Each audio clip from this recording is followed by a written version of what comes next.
everything I need, you are. When nobody else is listening to me, you are.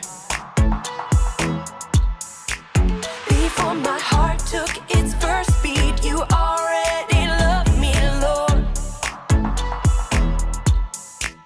And in your kindness, you saved me. You're all that I'm living for. Oh, amazing is the way you give your life away, so I could be alive forever.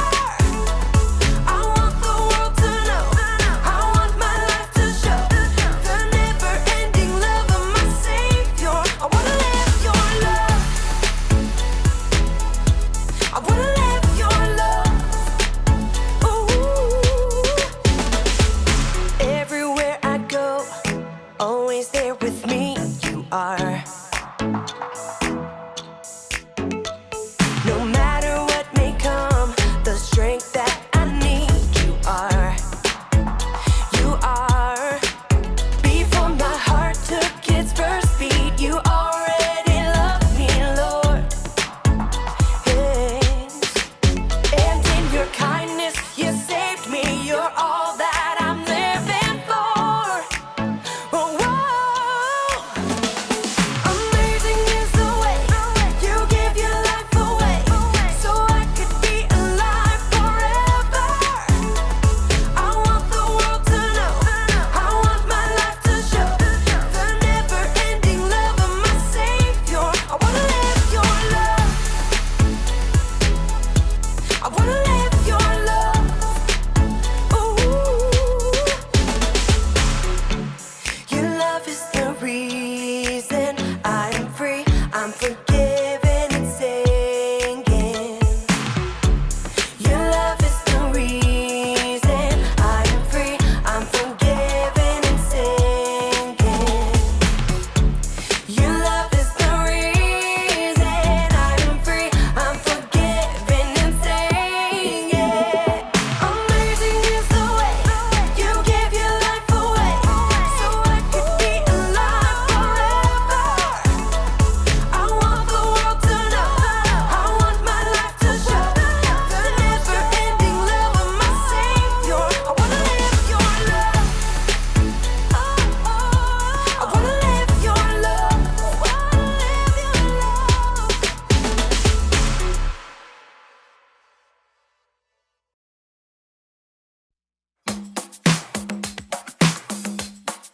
I've got joy down in my soul. I'm gonna let this feeling take control. Joy down in my soul to stay, and nothing's gonna take it away. Joy down in my soul. I'm gonna let this feeling take control. Whatever comes my way, I'll be okay. 'Cause I've got joy. Oh, I've got joy. Come sunshine or rain, when things don't go my way,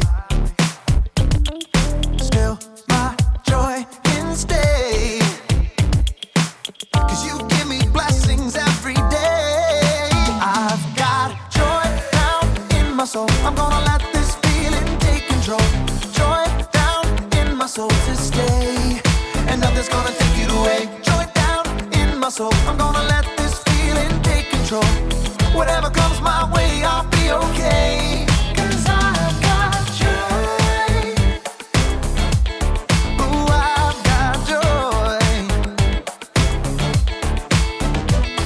You fill my heart with hope. You're everywhere I go. So even if I'm feeling low, I still got this one thing, this I know. I've got joy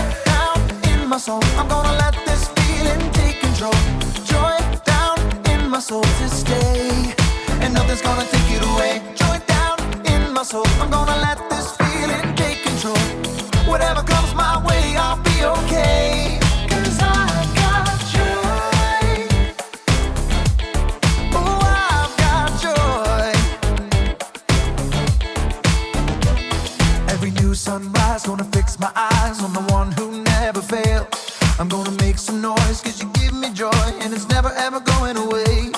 Every new sunrise gonna fix my eyes on the one who never fails. I'm gonna make some noise cause you give me joy, and it's never ever going away. Whoa, cause I've got joy. Ooh, I've got joy, yeah.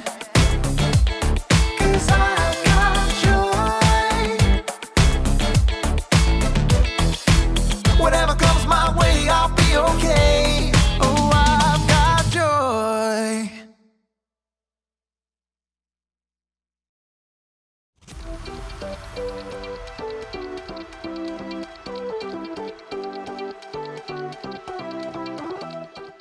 Hey everybody! My name is Haley, and I love hunting for treasure and all things ancient. And I've discovered a very ancient flower! So, I've got a flower pot, some dirt, and some seeds. Let's get digging. These seeds are for a flower called King Solomon's seal. So, they should remind us to have wisdom. Wisdom is finding out what you should do and doing it. King Solomon is thought to be one of the wisest men who ever lived. Some say this very plant was growing in King Solomon's royal palace. 1, 2, 3! Ta-da! While Solomon was king, he built a palace and a temple for God, and he ruled wisely for 40 years. 1, 2, and 3. Ta-da! Next, we smooth it over. There you go, little guys. Go to sleep. Good night. There. Now we wait for it to grow. I'm watching you. Oh, nothing's growing. What am I missing? Oh, Haley, how can I forget? Every seed needs water to grow. King Solomon would have remembered that. Yay! Sometimes I wish I could be wise like King Solomon. Do you ever wonder how he got to be so wise? Well, we'll find out in today's story. I suspect I'll be admiring my flowers when you get back. See ya! Oh, I think I saw something! Nope. Soon as you get back. Hurry back.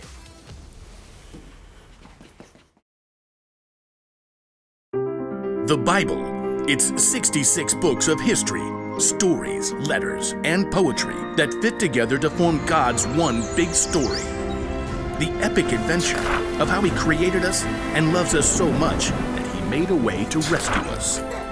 As we travel through the Bible, from Genesis to Revelation, we discover people who met God and found their lives changed forever.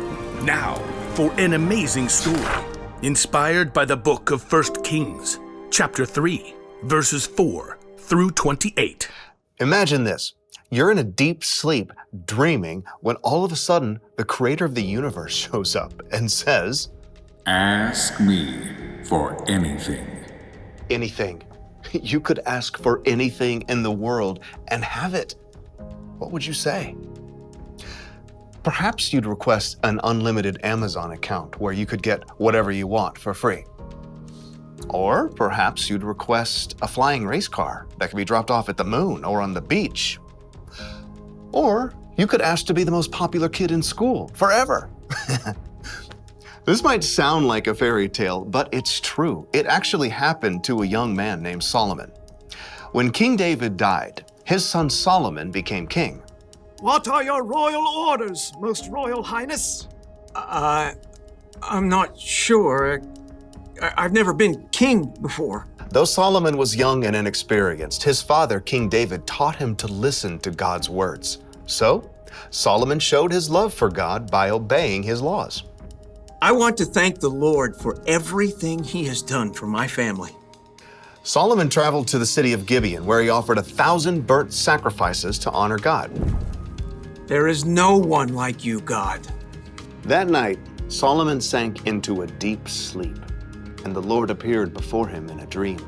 Ask for anything you want me to give you. 1,000 ideas must have exploded into Solomon's head. Gold, power, life forever. But instead, he said, Lord, you have made me a great king, but I'm only a little child. I don't know how to carry out my duties. I'm here among the people that you have chosen. They are a great nation, so give me a heart that understands. Then I can rule over your people. I can tell the difference between what is right and what is wrong. it was a simple request, but one that would change Solomon's life forever. You have not asked to live for a long time. You have not asked to be wealthy. You have not even asked to have your enemies killed. Instead, you have asked for wisdom.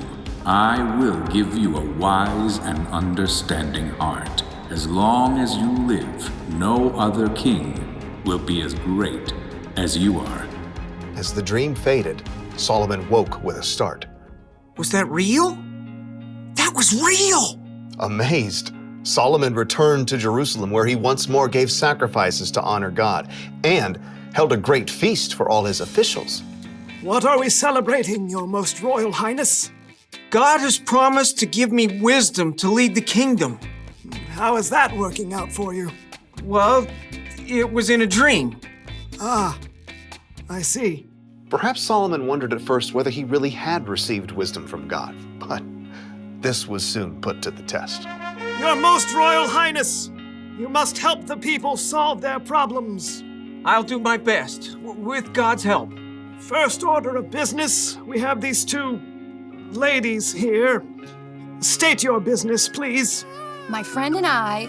Okay, so she's not my friend anymore. Speak for yourself. I'm trying to. We live in the same home, and we both had baby boys. But her baby died, and so she took my boy in the night, and now she says my baby is hers. See? That's not her baby. No way. This baby is my son. Is not. Is too. Ladies!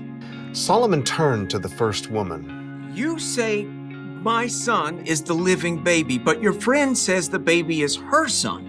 That's a lie. Is not. Is too. God gave Solomon a wise idea. Bring me a sword. An official quickly brought the king's shining sword. Your royal sword, Your Royal Highness. Solomon studied the two women carefully. Excellent.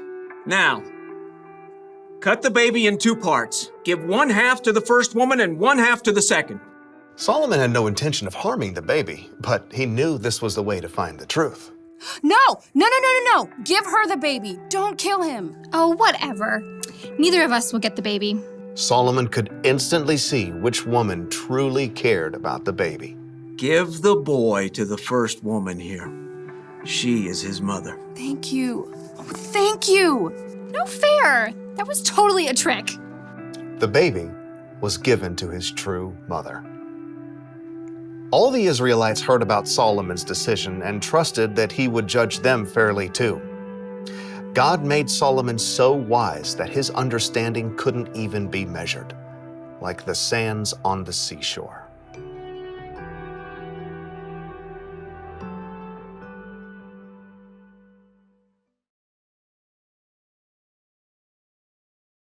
So, plants need water to grow. You know what else they need? Time. You can't just plant a seed and expect it to grow immediately. In fact, this plant's seeds takes at least 2 years before they sprout. That's a lot of waiting. Waiting for wisdom can feel like that. When Solomon asked God for wisdom, chances are he didn't wake up the next morning as one of the wisest men on earth. No, it took time for his wisdom to grow. The good news is that we can ask God for wisdom. Jesus' brother James once wrote, "If any of you needs wisdom, you should ask God for it. He will give it to you." Maybe wisdom will just pop into your head right when you need it. Or maybe your wisdom will grow gradually like a flower as you learn from the people you meet, the mistakes you make, and the things you experience. No matter what though, you can trust God to give you wisdom. That's the one thing to remember today. Trust God to give you wisdom. When you have a tough decision to make or some problem that you're dealing with, talk to God about it. Ask Him for the wisdom to know what to do. Then look and listen. If you're having trouble understanding what God is trying to show you, ask someone you trust to help. Wisdom may not come as soon as you think or in the way you think it will, but keep digging. God wants to share his wisdom with you. So, looks like these little flowers aren't gonna grow while I watch. It's gonna take some more time. Check back with me in 2 years, and I will see you then.